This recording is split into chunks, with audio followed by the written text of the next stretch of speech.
Hello and welcome to this Epic Universe construction update.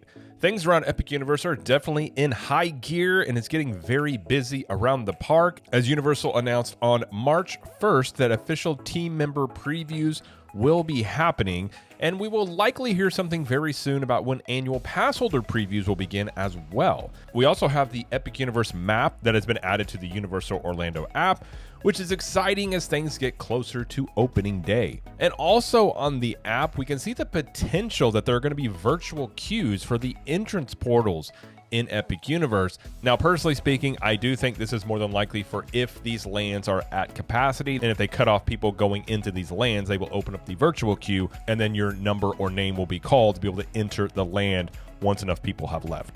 But of course, we'll have to wait and see how they end up doing this, but potentially it is there on the app where this could be part of how they handle the crowds, at least in the opening time period. And we also have a list of attractions at Epic Universe that are going to have single rider options with them. And those attractions are going to be in Super Nintendo World, we have Mario Kart Bowser's Challenge and Minecart Madness. In Dark Universe, there will be Curse of the Werewolf and Monsters Unchained, the Frankenstein Experiment. The Wizarding World of Harry Potter Ministry of Magic, the Battle to Ministry will have a single rider line. In How to Train Your Dragon Isle of Berk, the only ride there that is going to have single rider is going to be Hiccup's Wing Gliders. And in Celestial Park, the only attraction that is going to have single rider is going to be Stardust Racers. But we're not going to waste any more time here, and we're going to get right into today's update. But before we do that, for those that are somehow unaware, Epic Universe is a brand new theme park coming to Universal Studios Florida, and is currently set to open on May 22nd of this year. Epic Universe is located just a few miles south of Universal Studios and Islands of Adventure in Orlando, Florida. This new park will include brand new lands themed to How to Train Your Dragon, the Wizarding World of Harry Potter, Universal Monsters, Super Nintendo World, and Celestial Park. So let's jump into today's update by heading over into the Dark Universe. Over at the entrance portal, there isn't much to note on progress, as it looks like the portal is done, but we can tell from these pictures that there is a lot of activity going on in Dark Universe, and it looks like some filming of some sort is taking place, perhaps for the marketing team, for some commercials that we may see in the future. Around Frankenstein Manor, we can see the scaffolding is still up on the show building that we saw from the last update, as the theming here continues on the building so that it blends in better with the land. And here's a good look at the expansion pad for Dark Universe that has likely been sodded recently, so any future expansions of Dark Universe will happen in this area. And the small building that we've watched throughout the land's construction that is called D. Lacey's Cottage, which is a quick service location, has its menu board installed, and this sits right next to Frankenstein Manor on the left when you're looking at it. And over at the Curse of the Werewolf, we can see the netting that was recently installed, and it looks to be complete. Now, I have to say, the netting really does change the way the ride looks, and I'm very curious as to why so much netting was installed around the ride, as this was not something that was in the concept art that we previously saw, and how will it affect the experience for guests on this coaster. As most things with Epic Universe, I'm going to reserve judgment until I actually experience it, but I will say it definitely changes the aesthetics of the way that this coaster does look from the outside. Well, that's about going to do it over here in Dark Universe as the construction here is wrapping up, but let's jump over into the Wizarding World of Harry Potter Ministry of Magic to check out the progress in this land. Over at the entrance, we can see a finished portal, and the exterior theming on the archway behind the portal looks like it's complete on the entrance side at least, but when we go over to the other side here, we can still see that work is ongoing on the aging and exterior theming of this archway. And at the outdoor dining area of, I'm going to give this a try. Oh, jeez. Café Liar de la Serene. Could be worse. We can see tables and chairs have been placed here. And at this cafe, you can sit outside while dining on the streets of 1920s Paris. And as construction in this land wraps up, we can also see more trash cans have appeared.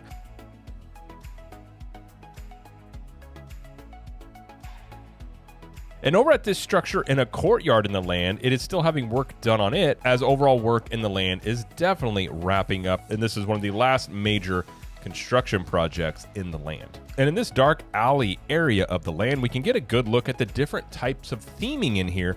And we can even see what looks like a different type of trash can that is in this area compared to the rest of the Ministry of Magic. And we can see here there are still some construction elements going on, but mostly this is for some final touches that are being done to this land as it gets ready for team member previews. And here is definitely the best view we've had of the entrance and the signage for the stage show in the land here. And again, when we look at the concept art, it is essentially just like what the concept art showed it would look like. And really, there isn't much else to update in this land as work wraps up here, but Universal did say recently that there are going to be new wands that will be offered at all the Wizarding Worlds, including Epic Universe, that will have new features and enhancements to the wand experiences that guests can experience. I'll be doing a separate video going through all the details we know about this, but these wands will be sold in the wand shop in the Ministry of Magic. All right, that's going to do it over here in the Ministry of Magic. Let's head over into Super Nintendo World to check out the progress in this land. And over at the entrance portal, we can see the lighting effects that are on top of the portal have been testing, and here we can see what these effects look like at night. And looking at the portal in the daylight, we can see the completed decorative concrete at the entrance, and a table is set up, likely for some sort of previews that are going on in the land to check people in. And in the Mushroom Kingdom, we can see the painting that was happening on Peach's castle is completed, and the castle looks like it is done and looks fantastic. And the construction in Super Nintendo World is definitely stepped up its pace the past few months, and this land looks like at least the exteriors are complete from everything we can see at this point.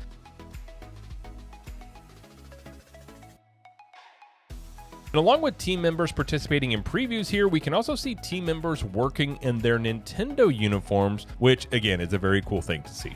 And in the lower level here, we can see Toadstool Cafe looks done, as well as the other areas of the land here. And at Bowser's Fortress, we can see a lot of activity with construction workers and likely team members that are testing the Mario Kart attraction during some sort of previews going on here. And over in Donkey Kong Country, we can see this area looks completed as well, and there are lots of team members and construction crew members in here. Now, one thing to note, the interactive drums you can see at the left here in this photo, and another photo here that's more close up, we can see that the interactive elements are fenced off as they may not be ready just quite yet for guests to interact with them. And there's really nothing to note here on Minecart Madness. I do just love this view of the ride with the waterfall, the barrel that the ride shoots through, and I'm not at all jealous that there are some team members and people testing out this ride. And over at Funky's Flying By, where some of the last construction and theming was going on in recent updates, looks like it's also done and has lots of activity going on in and around the plane here. And looking a little closer, we can also see some themed water fountains have been installed as well. Well, that's going to do it over here in Super Nintendo World. Let's head over into the How to Train Your Dragon Isle of Berk to check out the progress over here. Over at the entrance portal, we can see work is still going on, finishing up on the portal. And at this point, this is the portal that is the furthest behind, but overall, the land is looking like it's just about done as well. We can also see more landscaping that has been done here near the entrance to the portal. And in the bay that will greet guests as they enter the land, we can see water has been drained out of it again. But again, overall, I think this whole area looks like it's just about done and is likely just about ready to go for previews. Near Mead Hall, we can see some of the walkway concrete has been themed, which gives us an idea of what the walkways will look like in the land, and this is likely going to happen throughout all the walkways and should wrap up probably by the next update, I would guess. And speaking of Mead Hall, the entrance here looks like it's also done. And at Spitfire Grill, which is a quick service walk-up food location, we can see that there are stanchions that have been installed here. And the seating area for Spitfire Grill, which is a Viking ship where guests can eat in the shade and have great views of the fire drill ride, has made a lot of progress. The seating area was one of the last major construction projects in the land, but has made some really good progress in recent updates. And we saw in the last update the snow wraith that was revealed, and it seems that this will be sort of a cooling and refreshment area in the land, as the snow wraith will have cool mist air coming out of it, and also freestyle machines have been installed in the shade next to it. And more than likely, I could see this being a very popular part of the land, especially in the summertime. And over at the Viking training camp, this whole area is really coming together, and it looks like it is either done or just about done as elements are being installed as things wrap up. And looking a little closer, we can see some interactive drums that have been installed here and some other interactive elements in the play area here. And at Hiccup's Wing Gliders, we can see finishing touches are being done on the entrance to the ride, which is at the left, and also on the exit gift shop, which is on the right. And zooming in here, we can see a good look of the attraction sign here with the wait times and warning signs. And finishing touches are being installed all throughout the land, and here we can see another dragon-themed bench that has been installed.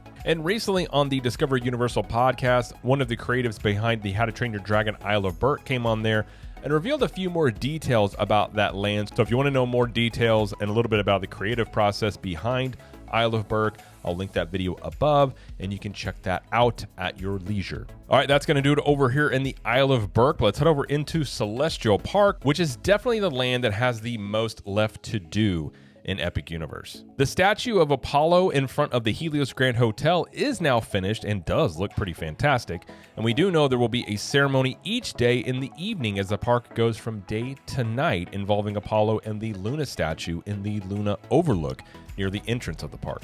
And here on the opposite side of the park where the Luna Overlook is, we can get a good look at the Luna statue in this entire area.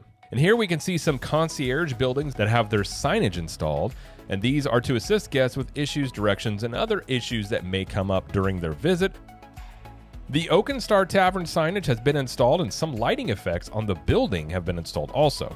Now this is going to be a barbecue restaurant, and as somebody that is a barbecue snob, I would say, I do hope this place is good, but given typical theme park barbecue and how that usually goes, I don't have a lot of faith that's going to be top level barbecue, but I do hope it is solid barbecue here, which I think for most people will be adequate enough in a theme park setting. And here's the current status of the Meteor Astropub and Bar Zenith. And at Stardust Racers, there's scaffolding back up on the Common again as final touches are happening here.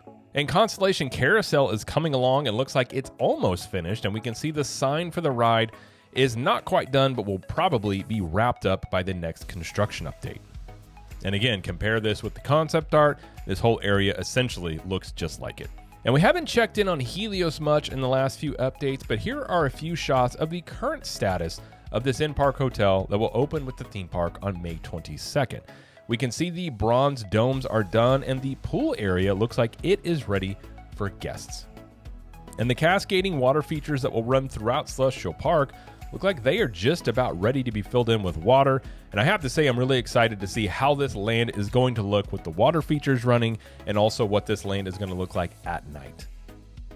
And at the park entrance, this whole area is just about done, and we can see the inscription on the portal is now visible, which says, "You wonder next which path to chart. The answer lies within your heart." We can also see some celestial statues that are on the side of the portal, which feeds into the overall story of Epic Universe itself. These Celestials built the Chronos that powers these portals that take you into these various lands, and that they happened upon this technology and they didn't build it. I think it's an interesting idea and something, personally speaking, I really like. And again, Celestial Park is still the land that is the most behind, but it is definitely picking up its pace on progress. And I think within the next few weeks, we're going to see a lot of this land wrapped up and probably be included in some of the previews that are coming up. And we usually wrap up these updates by checking out some of the road construction around Epic Universe, but there really isn't anything to note much from our last update compared to now on the roads, but we can see some of the new Universal signs that have been installed recently around property here. And we can also see what the Toll Plaza welcome signage looks like at night here as well. Well, that's going to do it for this Epic Universe construction update. If you like this video, please like it and subscribe to the channel, as we do lots of coverage here of Universal Studios, Epic Universe, Disney World, and pop culture. And if you want even more information about Universal Studios and or Disney World, be sure to check out the Capture the Magic podcast, where we share tips, reviews, money-saving strategies, and more. You can find the podcast wherever you listen to podcasts, and also here on YouTube over at CTM Podcast. And let us know in the comments, when it comes to the Curse of the Werewolf roller coaster, what are your thoughts on the netting on this? I've seen a lot of conversations online regarding this. I'm curious what everybody thinks about this, if they like it, if they don't like it, or if they think it's going to affect the guest experience. And until next time, we will see you in the parks.